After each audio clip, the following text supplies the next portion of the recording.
Oh, good. Today is Tuesday, December 10th, 2024. This meeting is being video and audio recorded for future cable broadcast. Please silence all cell phones for the duration of the meeting. Could I entertain a motion to open today's meeting? So moved. Second. We'll do a roll call. Mr. Hood? Yes. Mrs. Downing? Yes. Mrs. Gomes? Yes. Mr. Howcroft? Yes. Mrs. Cordero? Yes. We'll start with the Pledge of Allegiance.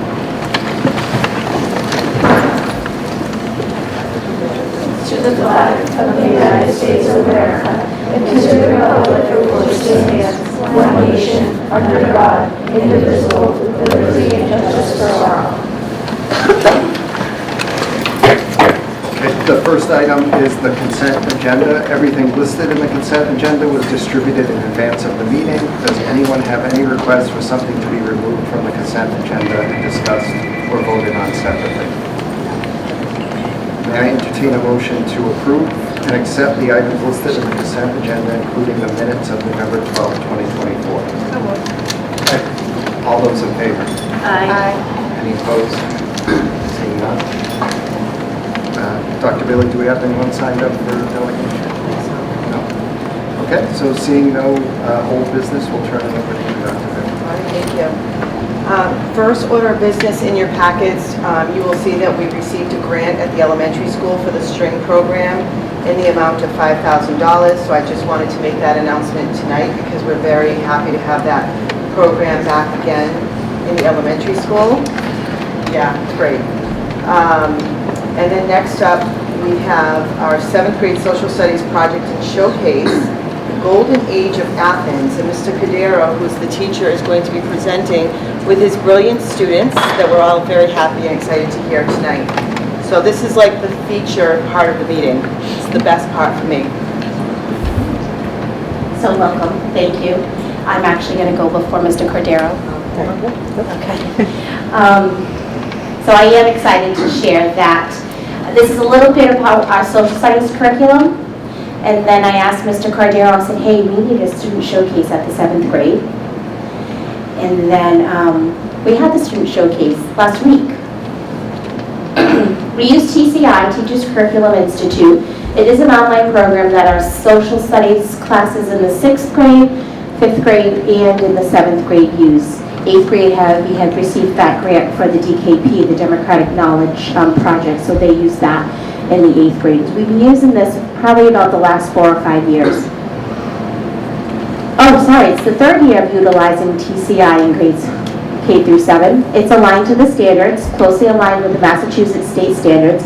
Blended learning integrates videos, interactive maps, there's simulations alongside traditional test materials. The students are up and about a lot of the times with these activities in the social studies class.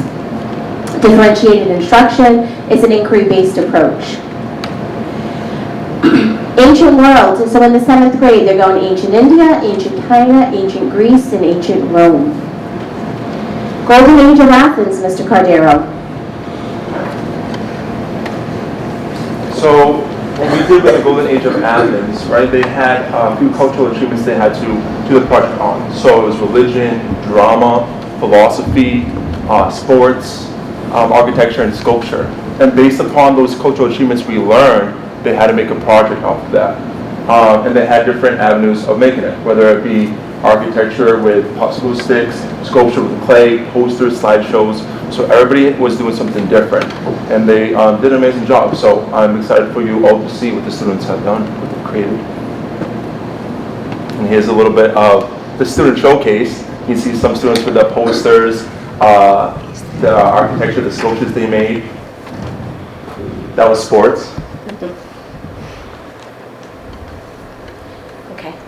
So let's go to my students. They were so excited to hear. First we thought it was a PTO meeting. So no, it's school committee. It's a school committee we're going to.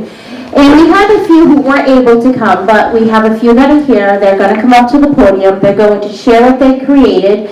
They're going to share what their project was on, and 1 or 2 pieces of information. Who's going first? Okay, Victoria Emerson, thank you. Oh, you? Okay. Well, probably the mic is better. Go ahead, want to tell them about your project? So me and Emerson had architecture and we were partners for it. And we made a poster and a clay model of the Parthenon over there. There were many cultural achievements of Athens. One of them was architecture. The people in Athens were able to show their love of beauty and offer the gods through architecture. An example is the Parthenon, a beautiful temple in Greece, which was a reflection of their values. These reasons and many more is why architecture is a major achievement of Athens. So we had focus questions so we could make sure that our project was staying aligned with what we needed to do. And for example, for architecture, they were why were temples like the Parthenon built, and the 3 types of columns, and what features made the Parthenon beautiful. So we had to answer those to make sure that we were staying with what we need to do. Do you want to go get your, bring it here?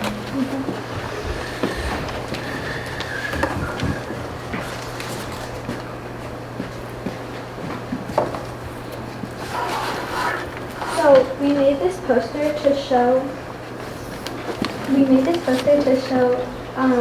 what we learned, and Mr. C made a rubric for us so we could make sure that we had everything that we were going to be graded on. And we have the temples, like the Parthenon, and it shows each type of column, the Doric, Ionic, and Corinthian.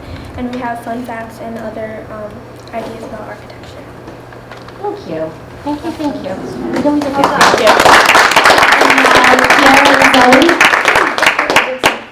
Oh, sorry. Kiara and Grayson, I forget. We were very excited when we were preparing for it. We may be a little nervous, don't worry. Want to talk about your project? Yeah.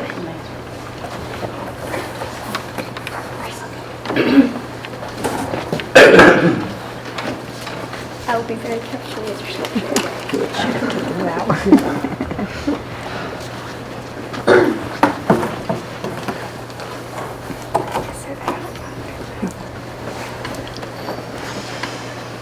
So we built the Parthenon out of popsicle sticks, glue, and toothpicks. Why we built the Parthenon is because the Parthenon was for the goddess Athena, who is a main part of Greece's culture and how they worked with everyday life. So for sports, they had the Parthenic games outside the building, and all the religious ceremonies and everything outside the building instead of inside the building, because they didn't want to ruin the sculptures, and they had little sculptures on top of the pillars. They didn't want to ruin anything in there because she was a big part of their religion, sports, and all their everyday life. So going off what Zoe said about how they didn't want to ruin the building and the beauty of it, it still stands to this day as one of their big achievements.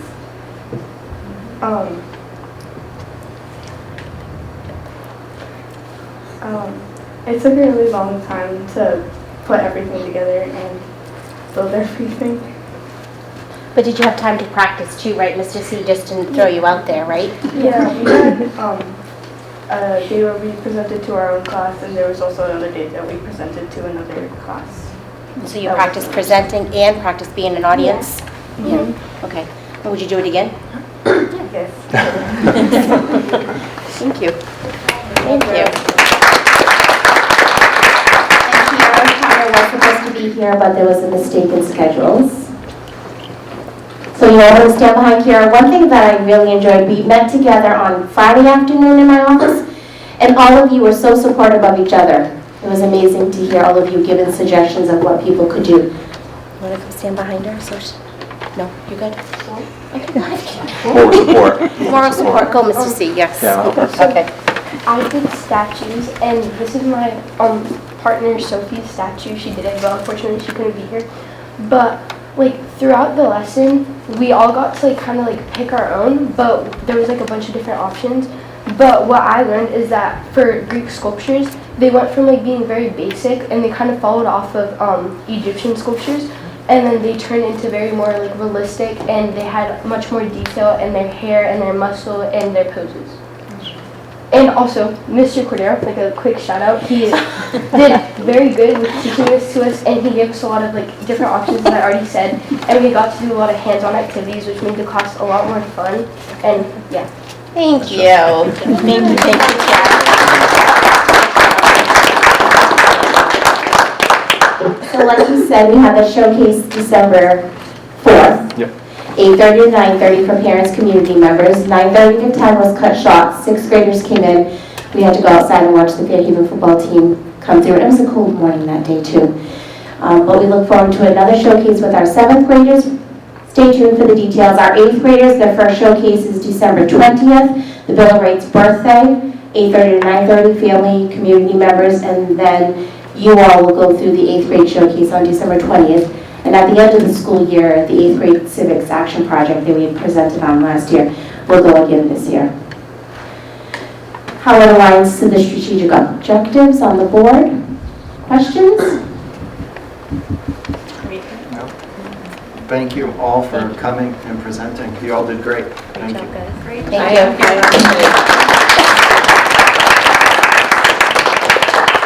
I am very proud of our students. You are brilliant. I saw a few of you at the last ceremony we just had for MCAS scores, so you should feel really good about your learning and what you're doing. Mr. Cordero, I appreciate what you're doing with our students. Very, very much appreciated. I know that the showcase was very well attended, and that's what we want to encourage our parents to attend these sessions of showing off our teaching and our learning, because the students really are shining bright, and we're very, very proud of them. So thank you all. And thank you to the parents and family members who came out tonight to support our students. It's very much appreciated. So thank you all so much.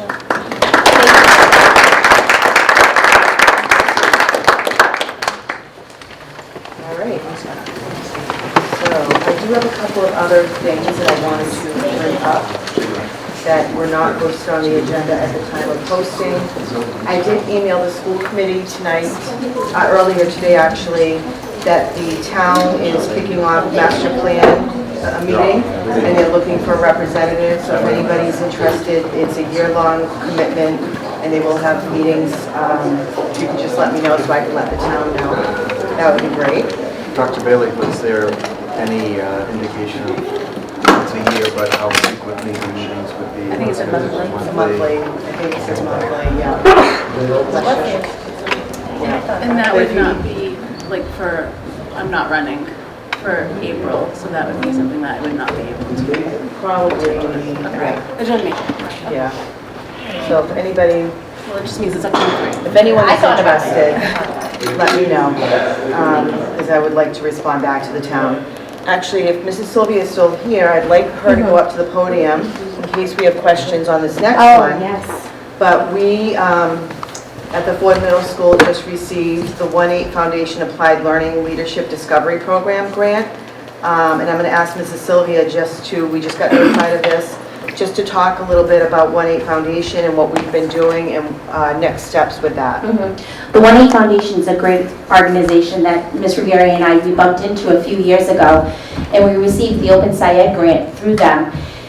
And it has been unlike any opportunity that we've had in the past. The professional development our teachers get, 3-4 days intensive PD, everything has been paid for in the summertime.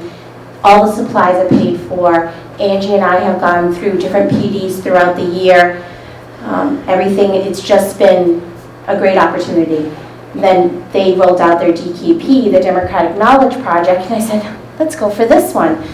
So we did, and so now our 8th grade civics teacher has the same opportunities. It's, a brand new curriculum platform, the intensive PD that goes with it, the support, the hands-on learning. They come visit us, we go out to other schools. And then the Applied Learning Grant came around, and I said, let's apply for it. So we applied for it, and it's taking our learning, taking our students and applying their learning, and getting them to dig deeper, and to own what they're learning, and to use what they're learning. We have a virtual meeting in January. We visit another middle school in February. At the end of March, beginning of April, we travel to the West Coast and, visit a school there where the applied learning has already been going on. And then hopes, fingers crossed, that next year we become one of those schools that teachers and administrators can visit in the future. And I know we'll look forward to hearing updates and reports, but I think the reason why the Ford Middle School was selected is because of all their previous work with the 1-8 Foundation. So congratulations, We're Mrs. excited. Sylvia, to you and your team. Thank you. And does anybody have any questions? That's great. That's great. Thank you. All right, and the last thing I did include in your package is the PCC program, which is Project Contemporary Competitiveness Advanced Studies Program, which has been around for several years at Stonehill College, is disbanding just because of the lack of interest at this time. I think students are just involved in many other things now, so to commit to a 4-week program, so there's a formal letter from the president of the board, but it was a very difficult decision that they did come to, so we will no longer be a part of that. And that is all I have for this evening. Thank you. Are we going to hear from the business manager next? Yes, Yeah. absolutely. Joe? Sure. Should I get this out of my hands too really quick?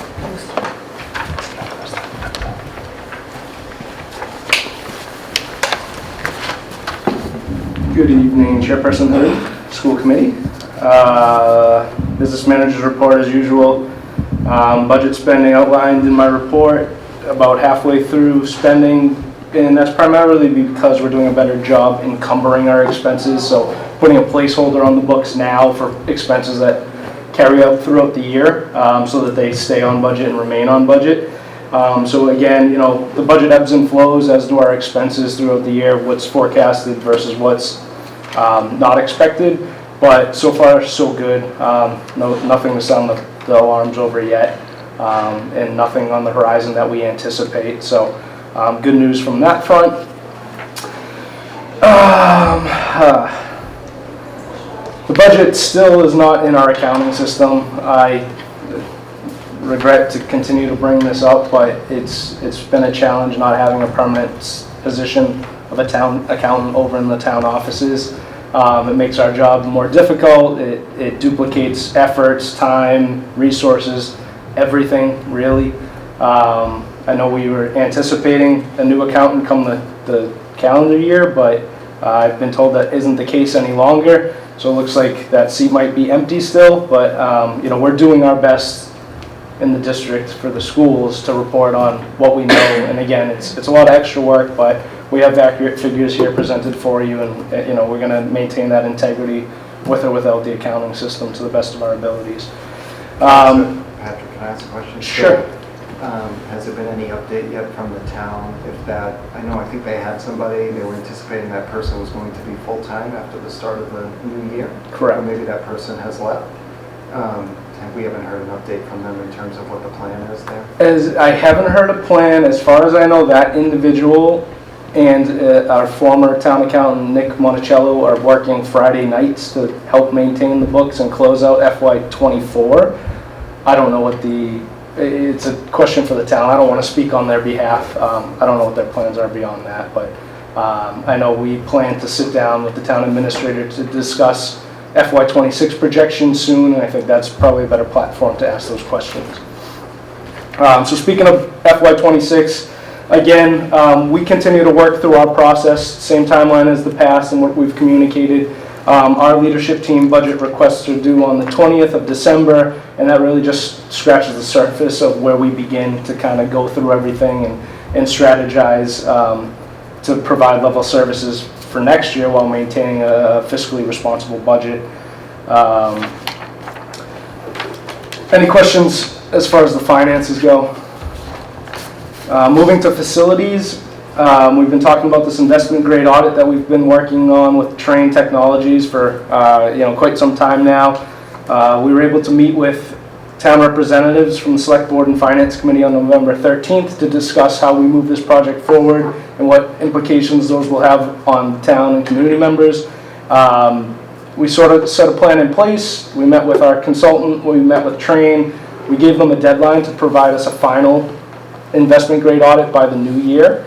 And we have an upcoming meeting on December 19th, a private meeting where we do expect attendance from the town administrator and some more town individuals to really clean up a timeline and do the math on what this all means for everybody in Acushnet, while we continue to band-aid the issues, the capital issues that we have at both schools with, you know, plug-in accessories and overtime and things like that.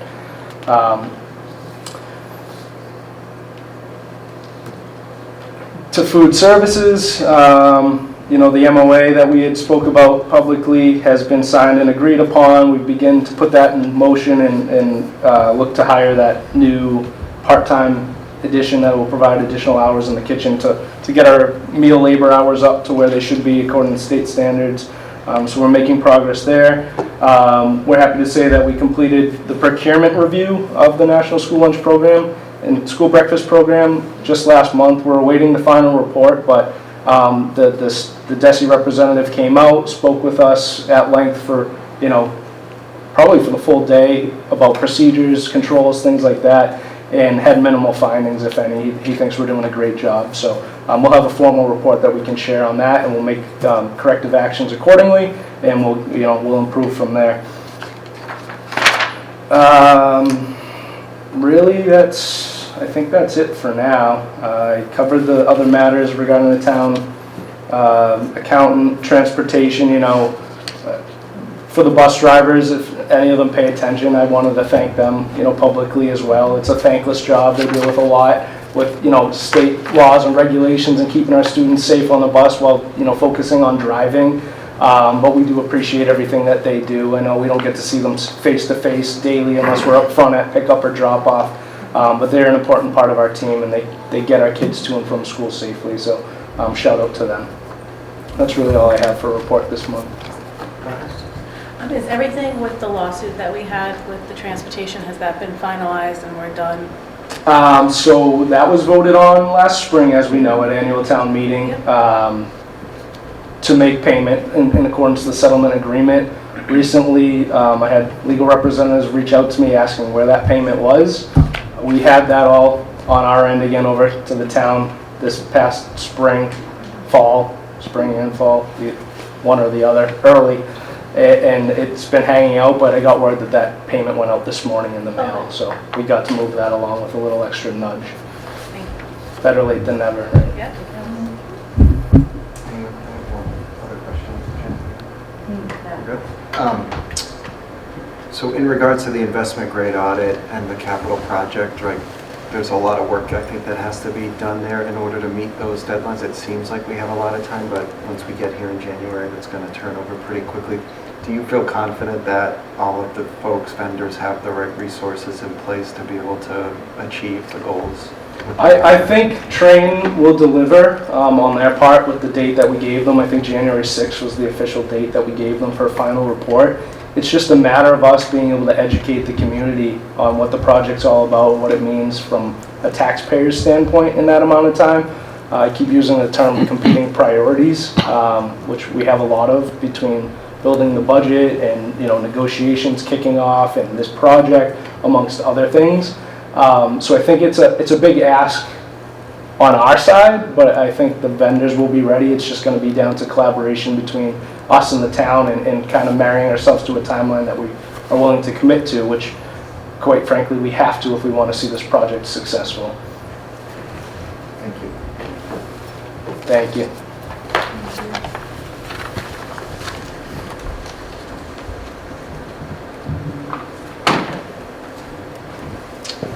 Is that it for our updates? Yeah, you can just Okay. continue with the agenda. Yeah, so there's some other information in the packet, district newsletter, AES newsletter, FMS newsletter, an update from our wonderful director of technology. We'll hear from you next month, I anticipate, and some other communications.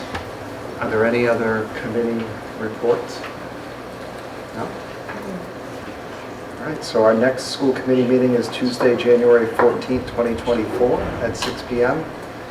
Can I entertain a motion to adjourn tonight's meeting so we can go into executive session to discuss strategy with respect to collective bargaining or litigation, if an open meeting may have a detrimental effect on the bargaining or litigating position of the public body, and the chair so declares with no reason to return to open session. And we'll have a roll call. So moved.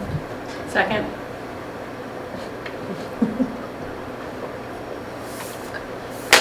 Roll call. Mr. Hood. Yes. Mrs. Downing. Yes. Mrs. Gomes. Yes. Mr. Howcroft. Mrs. Kojal. Yes. Yes. I'm taking a drink.